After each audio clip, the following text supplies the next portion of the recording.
Nasema weka mikono yako pamoja, tumpe Baba shangwe, utukufu na vigelegele.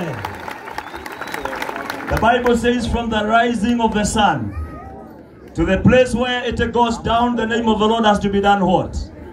The name of the Lord has to be praised. Lift up your head and say, praise the Lord. Oh, Mogotari.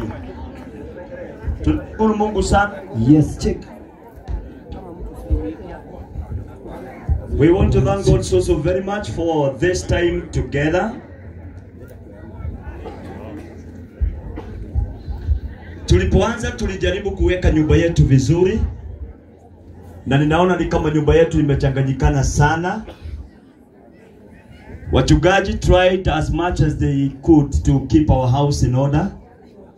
Na ninaomba tafadhali, ni vibaya sana tukiwa na viongozi wetu, hasa viongozi wa kiserikali, viongozi wetu kanisani, wamesimama kule nyuma wakiwa na kola na hawana mahali pa kuingia. This is not going to be very good. Tunapofanya hivyo, hema hii ilitengewa viongozi wa serikali. Bishop, I don't even know how hawa watu walikaa bila hata kameza. Bishop was crying about that. Meza ya moja ilikuwa ni yao, lakini nyumba yetu ikachanganyikana, na si vizuri hivyo, maana tukitaka kuweka chupa ya maji hatuna mahali pa kuiweka.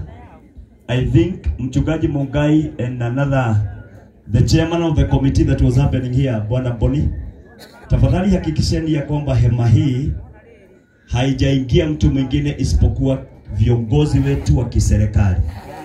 Na just in case we can be able even to give them the tables I'm talking about, hiyo inaweza kutuletea heshima na ni vizuri.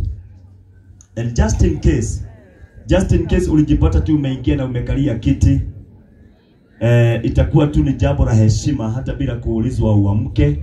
Kama unaweza kutafutiwa mahali pengine, tusiwaweke viongozi wetu kule nyuma ya hema na wachungaji wetu wako kule nyuma ya hema. Hiyo haitakuwa mzuri sana. So the pastors that I've mentioned watatusaidia kufanya hiyo, na itakuwa ya baraka. Ninataka sasa tusikie eulogy ili tuweze kuendelea na program yetu.